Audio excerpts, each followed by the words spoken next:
Today I'm over at Randy's house getting ready to tear out this floor furnace. I just want to show you guys what's going on with it. But pretty straightforward. I already disconnected the wires from here and here. If you grab the ends, you just wiggle them, pull them off. Pretty easy. For this furnace itself, here, get this phone set up. Here.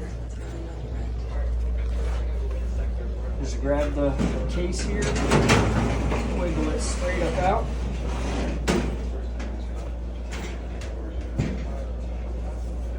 And then what we're looking at next is a few screws poking from outside this case into here and here.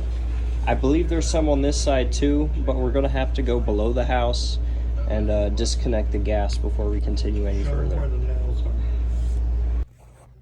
All right, we're down here in Randy's crawl space looking at the floor furnace. Here's the right side from where it was in the video upstairs. You see the gas lines running in and everything, wires. We do have a fuel shutoff switch right here, which is cool. Probably still shut it off at the meter, but we could just shut it off there.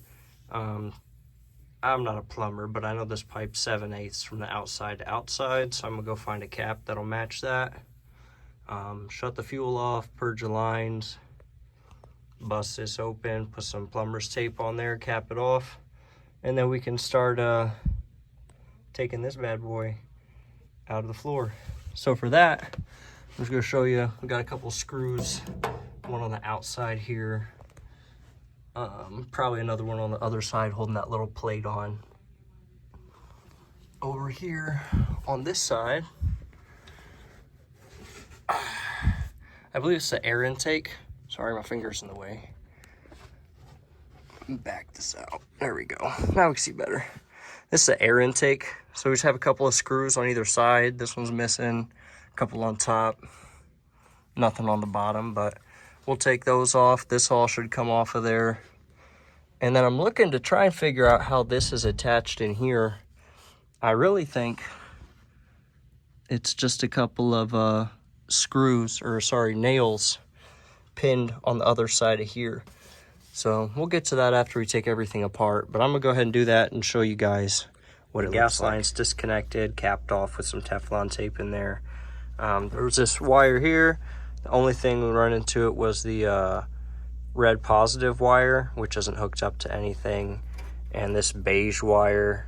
They're both for the thermostat, and I think there might be a pilot light in there, but I think it's just for the thermostat. Either way, I capped off the positive wire. Yeah, simple as that. I'm gonna go up top now. I think I need to take this screw out and this other screw right back there. And after that, we should be able to take it apart from the top side. So we're gonna do that, and then I'll head on up and show you what's going on up there. All right, guys, we're back upstairs. I did some fiddling with this, made a little contraption. The short of it is, there's a few nails right under the flange the whole way around, maybe 8 or 10 of them you'll find. I busted this loose with a 5-in-1 up under the lip, pried it forward, broke the nails out. And then I only weigh $140, so picking this up solo is, well, it's just not happening for me. You probably do it if you're a big guy, but I'm not. So we put these ladders up, a 2x6 across there, some ratchet strap action. Seems to be lifting, but we'll get it up out of here and we'll show you guys. If you're a small fella like me, this is the way to go. So we'll be back in just a minute. All right, so we got the floor furnace out, guys. This is the bottom of it. What we ended up having to do, we just, our joists here warped in over time, and so we just barely didn't have enough room to get this out. So what I did is I removed these 2 screws, and then I took this plate off. Once you get that plate off, pretty much this whole system here slides down, because this is the bottom.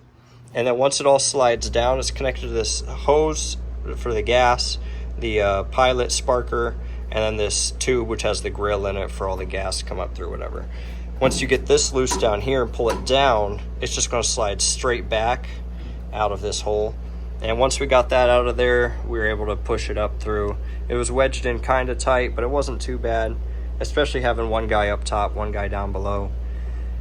Big guy could probably get it themselves. So I just want to show you guys that. This little cover had to come off first, a couple little bolts. And that's pretty much it. I hope this was helpful for you, and if you want to know how to put a floor furnace in, well, just follow these steps backwards. Hit like, subscribe, and I'll be seeing you in the next video. Thanks.